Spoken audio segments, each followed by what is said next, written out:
the zombie virus suddenly erupted in the school. Two sisters, who had promised to be good friends for life, were holding hands, but one of them was dragged down the stairs by a zombie while the other kicked her away. Meanwhile, Koto skipped classes as usual to relax on the rooftop, feeling down about his crush being with someone else. Just then, a suspicious person began banging on the school gate. However, in response to the teacher's warning, he remained unmoved. The PE teacher went up and grabbed the collar of the person, but the next moment, he was bitten on the other side of his arm. Then, the physical education teacher fell to the ground. Just as the crowd was about to check, the PE teacher, who had lost his vital signs, suddenly opened his eyes and grabbed the beautiful teacher, biting her neck. Observing this, Koto appeared to have a premonition of what was to come and quickly ran back to the classroom, grabbed his crush, and prepared to escape. Due to Koto's inexplicable behavior, Rei thought he was going crazy again. Surprisingly, Koto slapped Rei and forcibly took her away.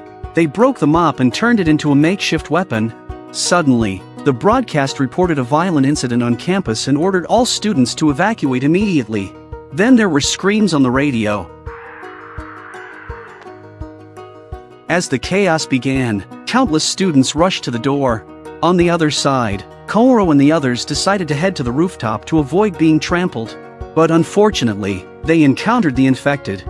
Faced with the incoming zombie, Rei was so scared that he kept retreating, but inspired by the Inho, she grabbed the modified long stick directly into the heart of the zombie. But when they were relieved, they didn't expect zombie to lunge again. In a hurry, Rei was forced to retreat to the corner. Inho saw this and immediately went to pull the zombie away. But what I didn't expect was, zombie's head turned 180 degrees and bit him in the shoulder.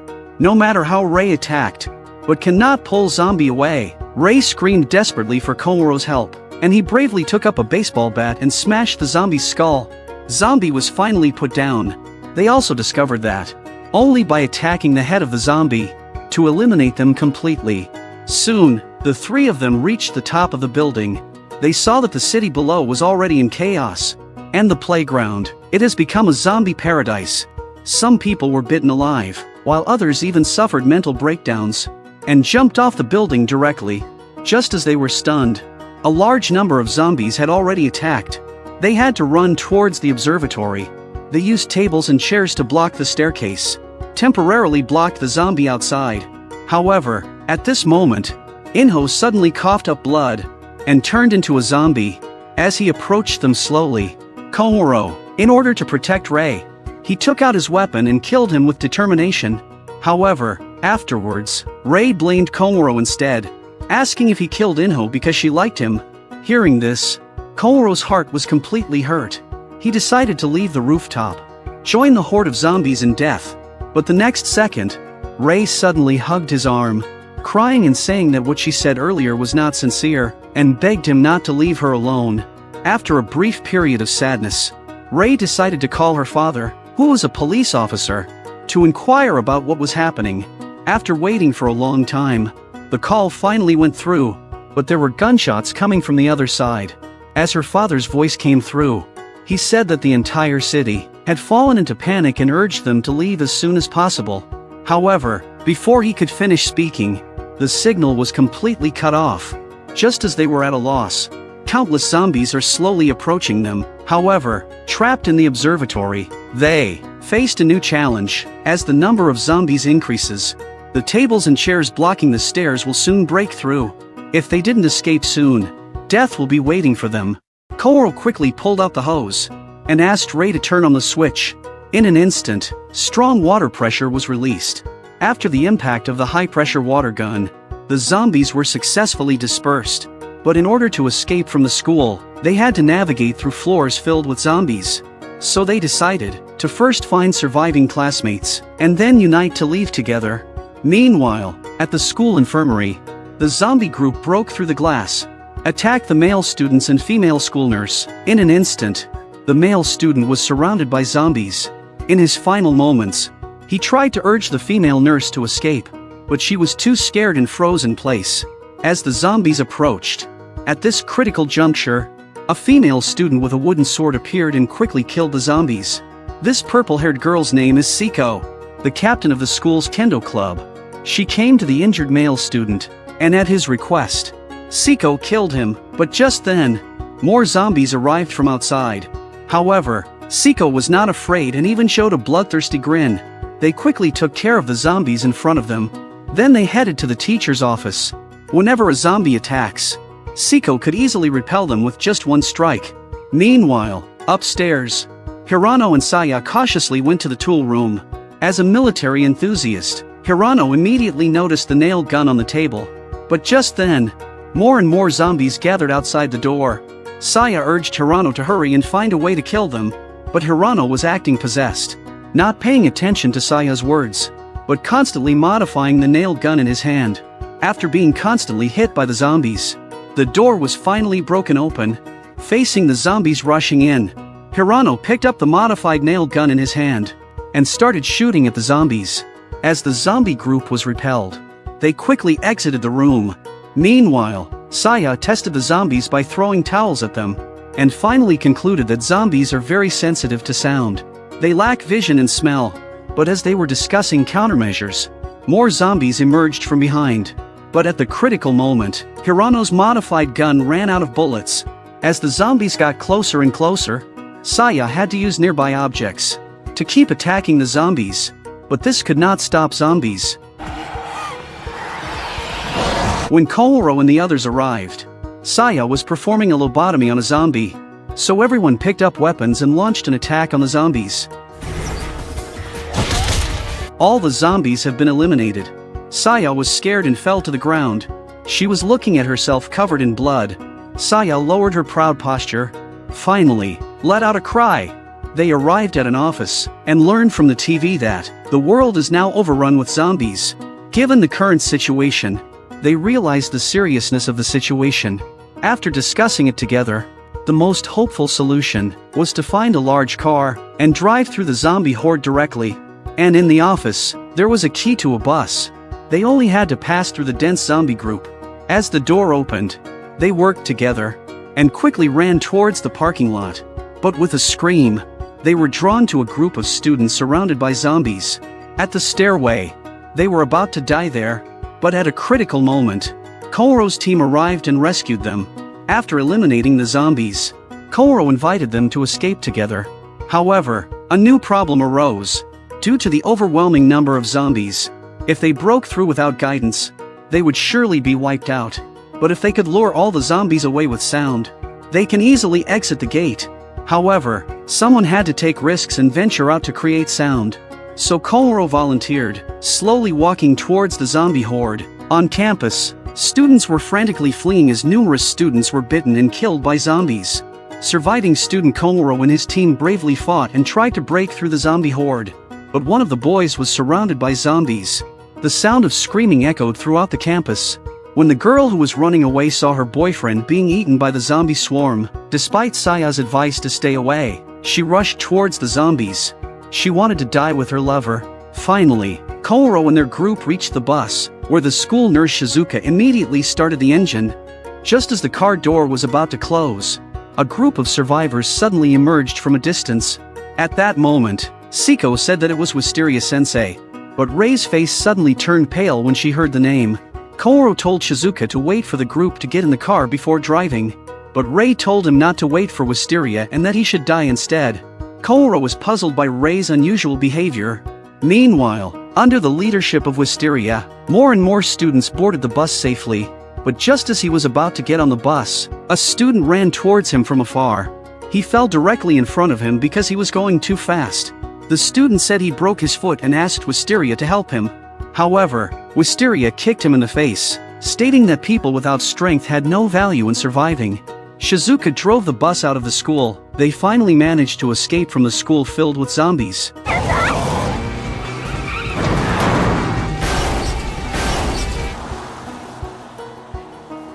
At this time, a zombie was about to enter a convenience store, but the clerk was listening to music and completely unaware of the danger. Kouro's team happened to drive by the store and ran over the zombie, instantly killing it.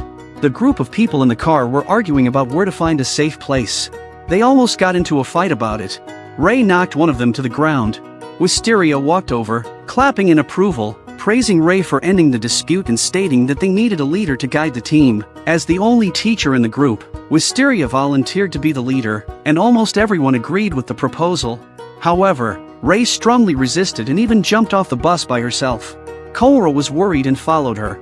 Although he didn't know why Ray hated Wisteria so much, he hoped that she could endure it for a little longer since walking was too dangerous. Suddenly, an out-of-control bus came with countless zombies crawling inside. Finally, it crashed into a car on the side of the road and flipped over. Koto saved Ray in time. Although the two were not seriously injured, the road was blocked by the burning car, with zombies constantly emerging from it. Koto and Seiko agreed to meet at the East Police Station at 7 p.m. After that, Seiko went back to the car and asked the school nurse, Shizuka, to find another way. Koto and Ray also made it out in time. They were about to take a break. A zombie with a helmet pounced on them. As Koto blocked the zombie's attack, Ray picked up a brick and smashed it on the zombie's head. Knocking it down, they breathed a sigh of relief. The once bustling and prosperous streets were now empty, with bodies and destroyed vehicles everywhere.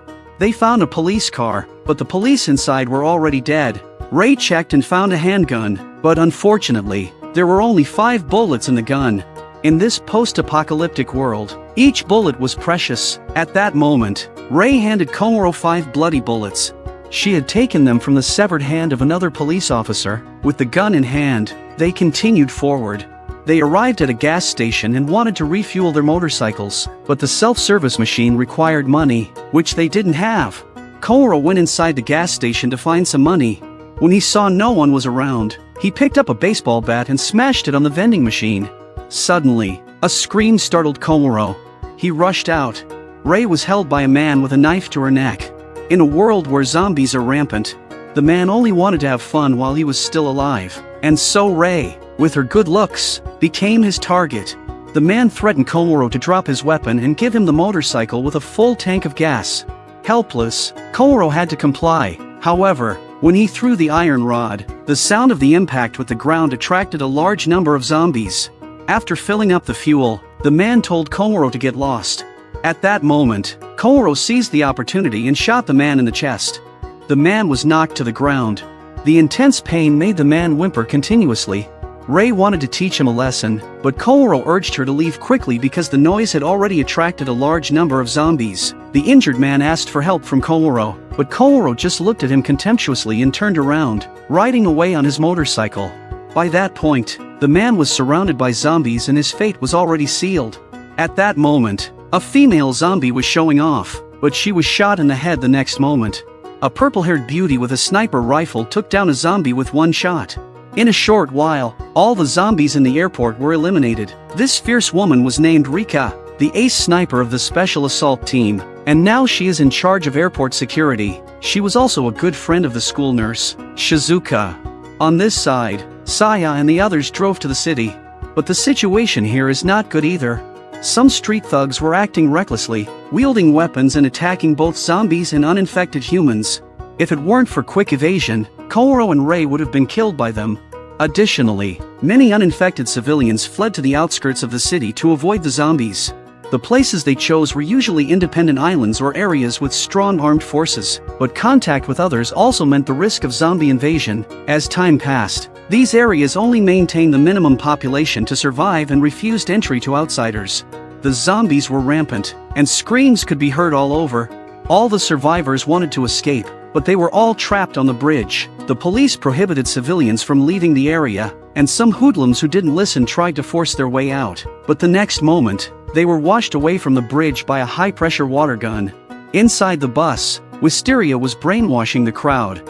Even some of the female students were willing to let him manipulate them. As he continued to push people, more and more people have developed a morbid admiration for him. In order to avoid being influenced by Wisteria and to fulfill the promise with Koto, Saya and the others were preparing to get off the bus and leave. The other people on the bus were angry at their behavior, but Wisteria did not stop them. To him, these people were already a destabilizing factor, so it was a good thing that they left. However, Wisteria did not allow Shizuka to leave. As the only doctor here, her role was more important than anyone else's. Just as Wisteria was getting closer, a bullet grazed his cheek. Hirano raised his modified gun and pointed it at Wisteria. Hirano, who had been timid and weak, had gone completely insane.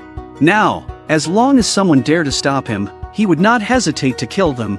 Wisteria was intimidated by this ferocity. The group left the bus without any issues. Meanwhile, Koto and Ray were planning to go to the East District Police Station, but the bridge was blocked and they couldn't pass. Suddenly, they heard the sound of fighting. It turns out that Saya and the others encountered a group of zombies after getting off the bus. Hirano had run out of bullets in his modified gun, and Siko was fiercely fighting with the zombies. Shizuka panicked and accidentally pinned Saya to the ground. The zombie group is approaching them. At the critical moment, Koto descended from the sky on his motorcycle. As soon as he landed, he defeated a large number of zombies. Ray joined the battle and killed many zombies with her spear. Koto threw his pistol at Hirano, who showed an excited expression when he caught it and immediately shot through the zombies. Koto kept moving forward and Siko grabbed his hand. With a powerful swing, an arc was drawn in the air, and the last zombie was eliminated. Crisis solved. Everyone was relieved. They gathered under the bridge to discuss how to cross the river. The road was blocked, and the water level was rising, making it impossible to swim across. Just as everyone was concerned, Shizuka suddenly suggested taking a break. Her friend's house was located nearby. Naturally, this friend is the fierce Rika with a sniper rifle. Before leaving, Rika gave Shizuka the key and asked her to help ventilate the room. Now, it could provide supplies for everyone, and Rika also had a large jeep, which was the best means of transportation to escape from the zombies. Everyone agreed happily, and Koto decided to go with Shizuka to check it out first. It was the second day after the outbreak of the zombie virus, which had spread like wildfire across the world, leaving governments powerless to contain it. The police and military could only temporarily block off infected areas and ban zombies and the injured from passing through. The sea was the only safe place. The top brass from all countries gathered here. To maintain stability in the overall situation, they have completely abandoned the areas that were infected by the zombie virus. These areas lack support or supplies. This also implies that those citizens will eventually pass away.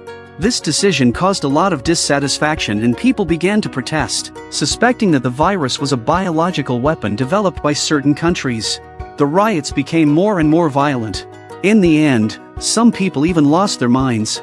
The police attempted to intervene, but it only worsened the situation, and they were forced to shoot the protesters to stop the violence.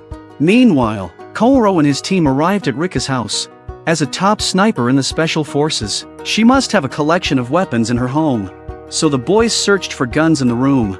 The girls went to take a shower together. At that moment, Hirano found a lot of bullets. With the combined efforts of both, the two of them opened a cabinet that was locked. There were many firearms in the cabinet. At the moment when he saw these guns, Hirano's face was filled with a crazed expression. As a huge military fan, these guns in front of him have a fatal attraction to him. All types of weapons are readily available here. As an ordinary high school student, Hirano knew all these guns like the back of his hand. Koto was puzzled. Through conversation, he learned that he had not only fired real guns before but also received training from a special forces captain for a month. Having a team member with rich military experience was crucial in handling the zombie crisis. The outside was chaotic and they noticed the dire state of affairs. The footage of the police shooting protesters was captured by journalists and the world was now beyond saving. If they wanted to survive, they had to rely on themselves. At that moment, Shizuka suddenly appeared after taking a shower. She was already drunk and jumped at them. When Hirano went outside to inspect, he suddenly started bleeding from his nose. It seems that Shizuka's behavior has had a significant impact on him just now. Ray and Koto chatted about their past on the stairs, reminiscing about their childhood. On the bridge, many refugees had gathered, unable to leave as the roads were blocked. The government's abandonment and fear of death. It caused some people to lose their minds. They drove their forklifts over the guardrail and charged towards the zombie group. The riots began. People fled to the outside of the city in a hurry. Looking down at the hordes of zombies, Koto realizes that the real test has just begun. A man in the street accidentally drops a bullet while loading it. Just as he was about to pick them up, a swarm of zombies pounced on him. The sound of screams echoed. Siko called Koto and the others inside the house and turned off the lights. Although zombies were only attracted by sound, light could attract survivors. Fear of death could drive them more insane than zombies. Siko warned Koto not to show too much kindness in the future, as it would only lead to their own demise. Just then, Kouro saw a father with his daughter running toward a house. The father comforted his daughter and said they would soon see her mother. Then he knocked on the door of the house. He hoped that the person inside would let them in. However, the people inside the house ignored their father and daughter outside. Even if the man asked only for his daughter to go in, he was mercilessly refused. The man raised a wrench and threatened the people inside that if they didn't open the door, they would force their way in.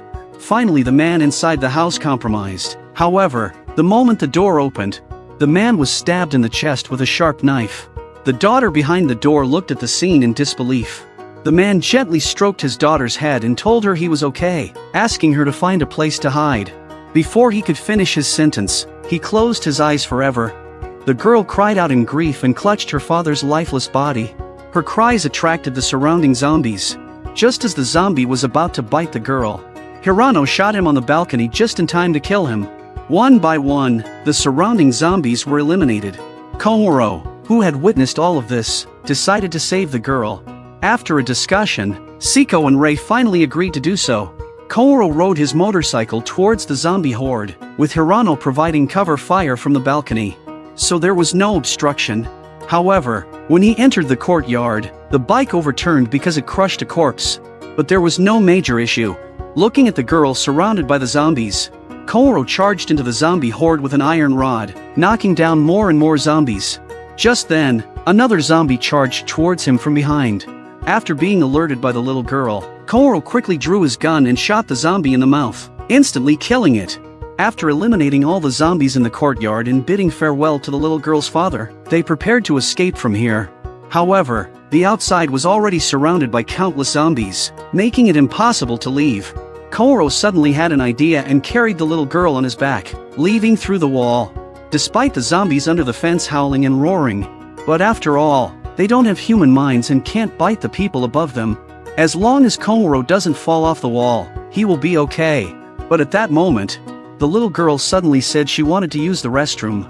She couldn't hold back any longer. Kouro had no choice but to let her relieve herself on him. On the other hand, Hirano and the others were armed and ready to rescue. Shizuka drove a jeep and rammed through numerous zombies, while Hirano provided cover fire. A few big balls were weighing him down. Siko got out of the car and killed the zombies in front of her. Finally, Kouro and the little girl successfully jumped onto the roof of the jeep, and Shizuka quickly drove away, and so they managed to escape. But in this post-apocalyptic world, only one day has passed. They had to find a way to cross the river and meet up with their families. After a night of driving, Kouro and his group finally managed to escape the zombie horde in the city. With the car's amphibious capabilities, they successfully crossed the river and arrived on the other side. Before leaving, Shizuka brought out a lot of clothes from the room and the girls changed into them. Hirano and Kouro patrolled the road and found no zombies, so they signaled for Shizuka to drive up. Saya's house was the closest to here, so they decided to search for her parents first. On the way, cherry blossoms were fluttering in the sky. Blue sky, white clouds, and a fresh breeze. Kouro and Rei sat on the roof of the car and watched everything quietly. Just then, Hirano shouted that there were zombies ahead. Saya immediately told Shizuka to turn right. However, when the car turned around, it was still surrounded by a group of zombies. Suddenly, Rei on the roof of the car shouted, "Stop the car! There is a wire barrier in front of the car." Shizuka immediately turned the car around. The car kept moving forward. In a panic, Shizuka stepped on the brakes, but this caused Rei on the roof of the car to be thrown out and surrounded by zombies. Kouro jumped out of the car with a shotgun. Since he didn't know how to use it, he didn't hit very well, but it didn't take long for the gun to run out of bullets. As he was changing the bullets, they all fell to the ground due to a slip of his hand. At that moment, he remembered that Rei had a sniper rifle on him. Kouro climbed on top of Rei and began shooting zombies with the sniper rifle. Unfortunately, the car stalled and the engine wouldn't start. Saya had to get out of the car and grab a gun to fight. The group fought fiercely throughout the day and eventually ran out of ammunition. To save their companions, Kouro and Siko charged out of the zombie horde, hoping to lure the zombies over with sound so that the others could escape. However, there were simply too many zombies, and they couldn't lure all of them over. Realizing they couldn't escape, Hirano considered throwing the little girl outside the steel wire fence, but the girl declined. When her father was dying, he had the same expression as Hirano. Just as Hirano was about to throw her over, a group of heavily armed men appeared out of nowhere. They were equipped with special weapons and repelled all the zombies. At the same time, they rescued trapped people. As Shizuka was thanking them, the person in front of them removed their mask. It was Saya's mother. Saya ran over excitedly and saw that everyone was safe, so Kouro breathed a sigh of relief. But the situation on their side was terrible. Kouro decided to return to the other side and find a way to meet up with the others. Kouro and Siko finally arrived at Saya's house after breaking out of the zombie group and overcoming many obstacles. The location offered a strategic advantage due to its terrain and strong defenses, and many survivors sought refuge there. It was a rare moment of relaxation for everyone. Just then, a rescue team returned. The leader was named Juichiro. He is Saya's father. He is also the top commander here. Next, a zombie in a cage was transported by forklift to the crowd. He is Juichiro's best friend. However, he was bitten by a zombie to save his companion during today's operation. Juichiro praised his friend's spirit of sacrifice, but also stated that he considered zombies that posed a threat to human life to be unworthy of survival. Then, Juichiro cut off his best friend's head with his own hands in front of everyone's eyes. Juichiro told the survivors that the world had changed greatly and that if they wanted to survive, they must fight. Even close family members must be killed without hesitation. Despite this, these people were still living in the past, comfortable lifestyles, and refused to face the reality of the situation. Seeing that the survivors did not respond to his warning, Juichiro left without hesitation. The end of the world is approaching and he won't be able to save everyone. If they don't have that kind of awareness, they deserve to die as well. At the refuge camp, Saya is still trying to convince these people. This group has been protected from the start. They had never seen the world outside occupied by zombies, so they didn't believe and didn't want to believe. As for Juichiro's act of killing his best friend, in this group's opinion, he was trying to force them into submission through violence. They didn't listen to Kouro and Saya's words. They believed that the zombies outside were just people infected with a new virus. Their ignorance makes Kouro and Saya helpless. From the current situation, it seems that this group of stubborn people will end up very badly in the future. As they had expected, that arrogant woman met a gruesome end not long after. Meanwhile, Juichiro and Siko were seated opposite each other. When Juichiro was young, he was taught sword fighting by Siko's father.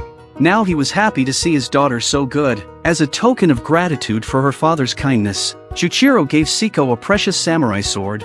A bus pulled up outside the house. At the signal of Wisteria, the schoolgirls lured the guards into letting them in.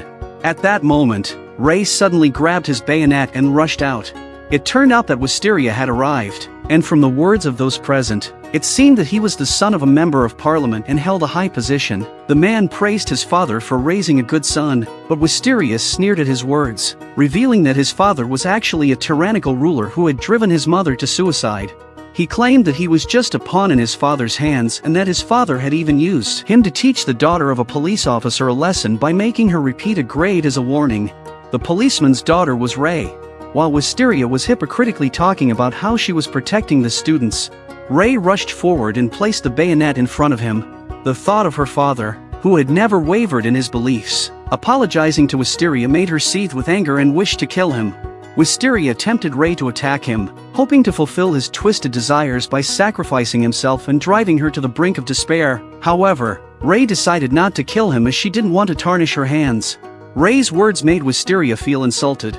Finally, Juichiro ordered, "Wisteria needs to get out of here, along with the students he taught to be bad."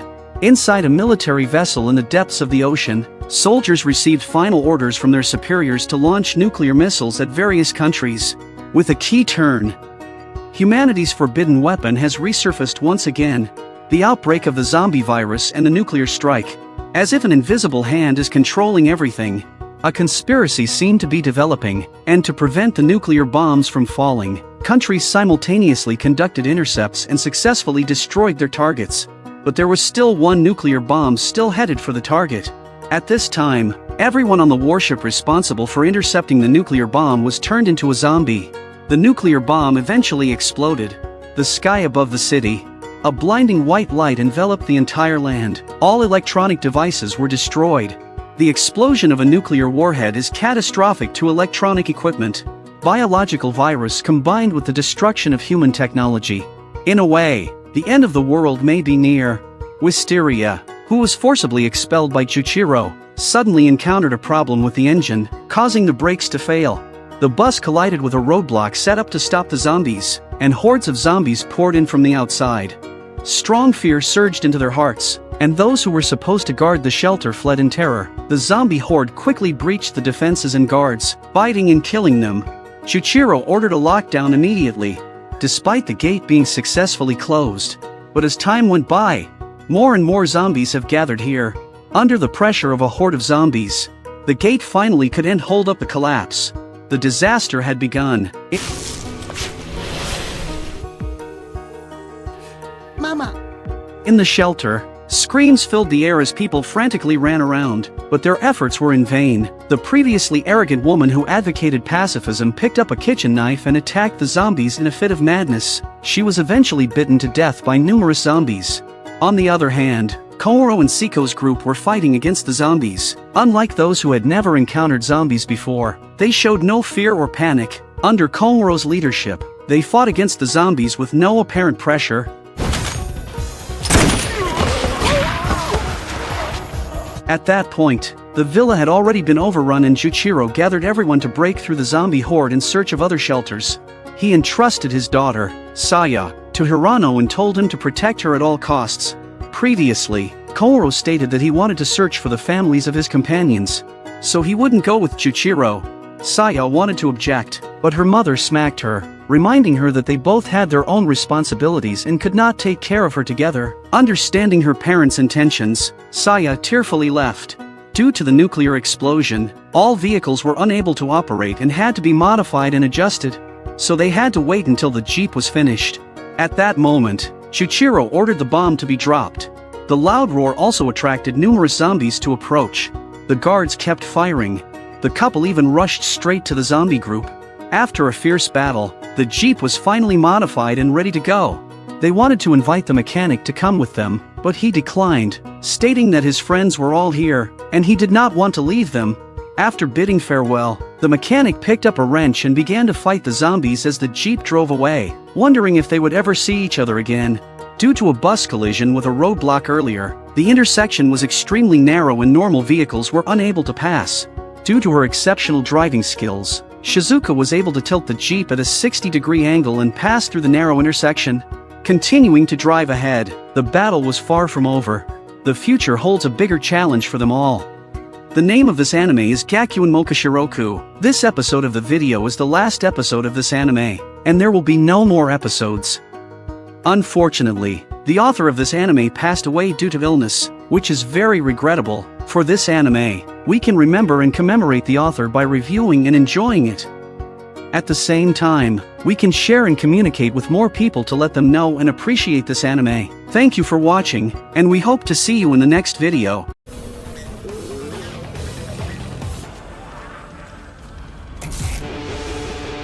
承知した。